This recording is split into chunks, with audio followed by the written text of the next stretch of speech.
So today I'm going to try a Steely Dan album ranking and top 20 favorite songs. This is something I've been meaning to do for a long time. I've gone around the houses with it. I've lost at least 3 sets of notes. So I'm just going to wing it and see how we go. So the first album from Steely Dan was, of course, Can't Buy a Thrill. Hideous artwork, great record. They would go on to do better, but I certainly think it was a very impressive start to their career. Obviously, the big hit from this was Do It Again, but I'm not going to pick that. There's 2 songs from this record, 3 songs from this record I'm going to choose. The first one is on side 1, and it is Kings, which is a really epic, majestic song with lyrics which reference English history. Absolutely brilliant, majestic in every sense of the word. And also on this record, as a complete contrast, the very short and sweet song Only a Fool Would Say That, which has got a lovely summery vibe to it, very infectious, beautiful song.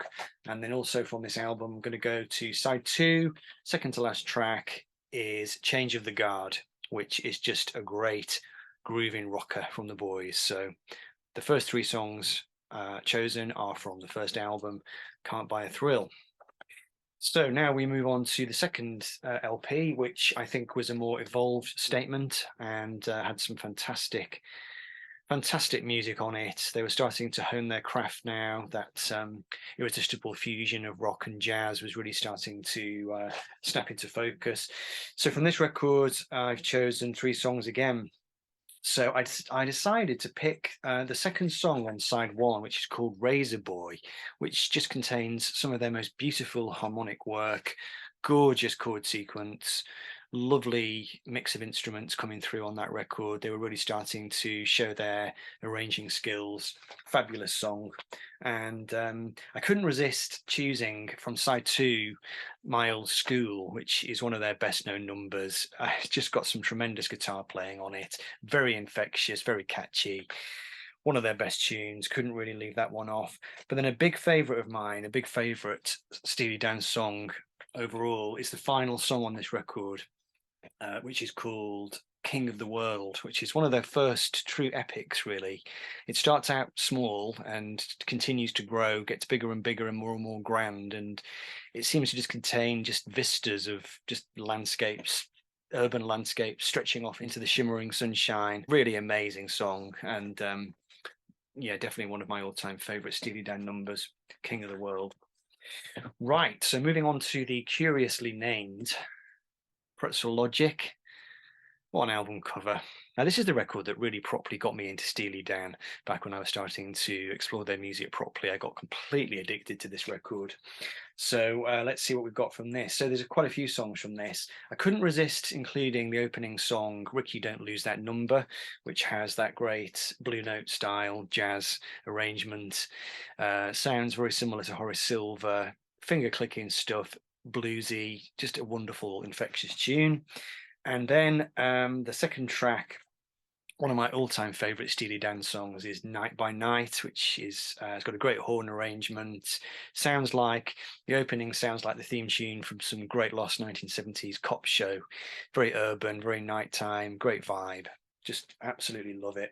And then the next song on from that, I mean, there's a 3-song run at the start of this record, which is irresistible. The song Any Major Dude Will Tell You has a winsome melody, very upbeat, beautiful song, just a lovely melody and great harmonies. Great arrangement on that one. And then the 4th song on this record, Barrytown, which is just a feel-good, up-tempo number, lyrically very amusing. It tells the story really of Donald Fagen and Walter Becker's encounters as kind of long-haired hippie students on a scene in I think it was an area just outside New York where they were kind of mixing with the locals really and raising eyebrows with their long hair and their hippie fashions. Great song, Barrytown. And then actually there is one more song on this record that I wanted to include on side 2, the very short and sweet song Through with Buzz, which has a nice string arrangement, which always reminds me of George Martin, has a slightly Beatlesy feel to it, or maybe even Wings, and always love that track. Great album, Pretzel Logic. Okay, so then moving on to Casey Lies, which possibly their weakest album cover, but certainly one of my favorite albums by Steely Dan. And there's some great stuff on this record. Still got the full band there. They hadn't quite dispensed with the services of the various musicians. We've got Michael McDonald is on here. Jeff Porcaro on drums has entered the picture and is really starting to get those grooves very, very spicy. So on this record, we've got the song Bad Sneakers, just a wonderful song. It's got, I think it's got vibraphone on it. Very, very lyrical, very, just very well put together harmonically. Just the kind of chord progressions that nobody else was dreaming of in the pop and rock world back in the 1970s. So yeah, Bad Sneakers, fantastic song. And then Daddy Don't Live in That New York City No More, the fourth song, which is a bit of a bluesy number with a great acerbic lyric, great vocal performance from Donald Fagen. Absolutely love it. And then two more from this record. We've got the final track on side one, which is Doctor Wu, which is very, very evocative and again has a marvelous arrangement and a lyric which is incredibly pictorial. It really does conjure images of lazy, hazy summer days back in the misted time, halcyon days of yore. So great track, great melody, fantastic song, all in all. And then we'll finish with another song from this record, end of side two. The final track on the album is Throwback the Little Ones, which is just a really, really well put together song, finishes the record in grand style and has a lyric which is one of their darker lyrics, really. Steely Dan had that great ability to marry dark, cynical, edgy lyrics with very sumptuous, jazzy, apparently very laid-back music. That was the great combination which they were able to pioneer, and certainly makes for a winning combination on that song, Throwback the Little Ones. Okay, so moving on to the Royal Scam, which is one of their lesser regarded efforts, really. I think it represented the final throw of the dice, really, as far as Steely Dan being what you might call a proper band. After this, they were going to definitely move very, very firmly into session man territory. But this album does have some good stuff on it. I don't think it's as strong as Casey Lied, but there's a couple of tracks from this which I absolutely love.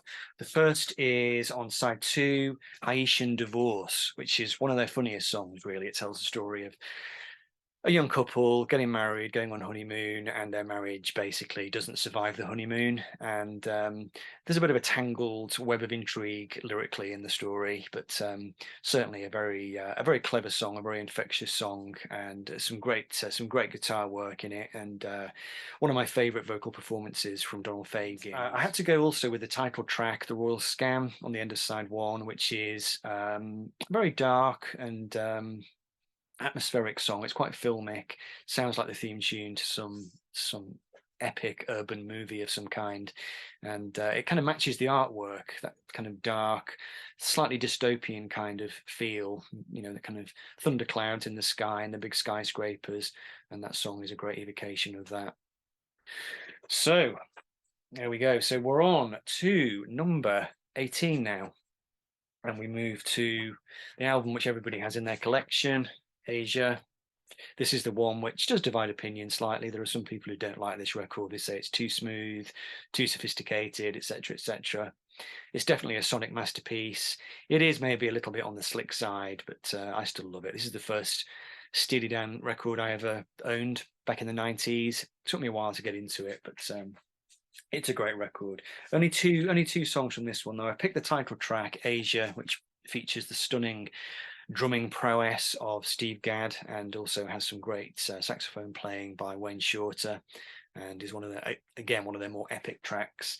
And then side two of this record, one of my favorite tracks by Steely Dan, is Home at Last, which features Bernard Purdie on drums playing that great, I was going to say inimitable, drum groove that he did on that song, but of course it was imitated completely so many times after that. Jeff Porcaro imitated it on the Toto song Rosanna.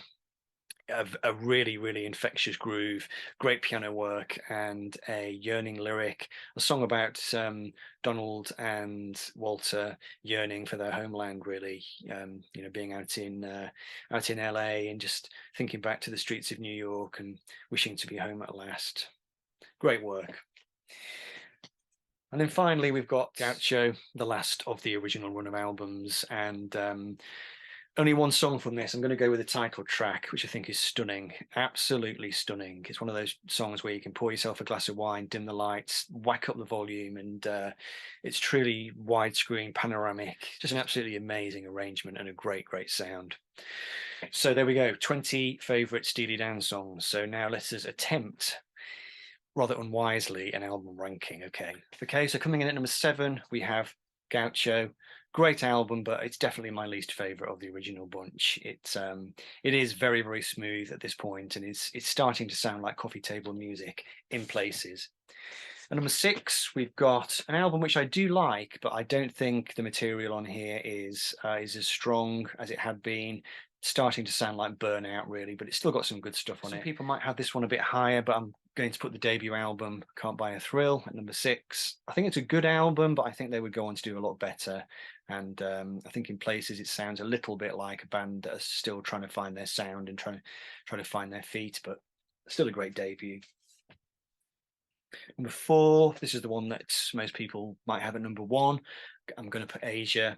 Great album. It's just that there are 3 that I like better than it. I do think that it is a little bit soulless in places, and they've dispensed with the full band, and they're moving very, very firmly into that kind of LA session man territory. But it's still a classic. It's still a sonically rich palette of delights. Number 3, I think, is a very strong album, maybe a bit underrated in their catalogue. I don't think they were too happy with it, but I think Countdown to Ecstasy is a truly great album. It doesn't have an ounce of fat on it. It's just really is tremendous from start to finish, really. And I guess it could have come higher in the list for that reason, but there are 2 more that I like even more than it. Now, these last 2, I kind of ummed and ahed, as is usually the case with trying to do an album ranking, but I'm going to put Pretzel Logic at number 2.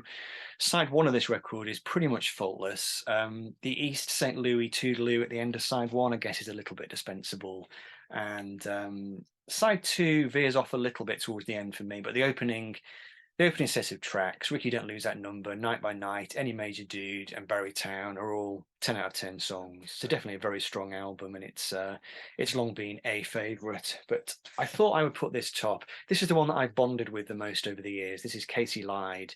There's something about the material on this record. It's probably the most soulful album in a way. You know, songs like Bad Sneakers, which is possibly my favourite Steely Dan song of all time. This record just sounds maybe a little bit less pleased with itself than some of the records in their catalogue. Has a more soulful edge, seems to just contain a wider range of emotions, and the tunes are all just top notch, really, from start to finish. Starts very strongly with Black Friday and Black Sneakers, ends with Throw Back the Little Ones, and what comes in between is not exactly shoddy. So, Katie Lied, I'll have that top. So there we go. Hope you enjoyed the video. Let me know what your favourite Steely Dan songs are and how you would rank the albums. I look forward to hearing about that. Take care, and I'll see you in the next video.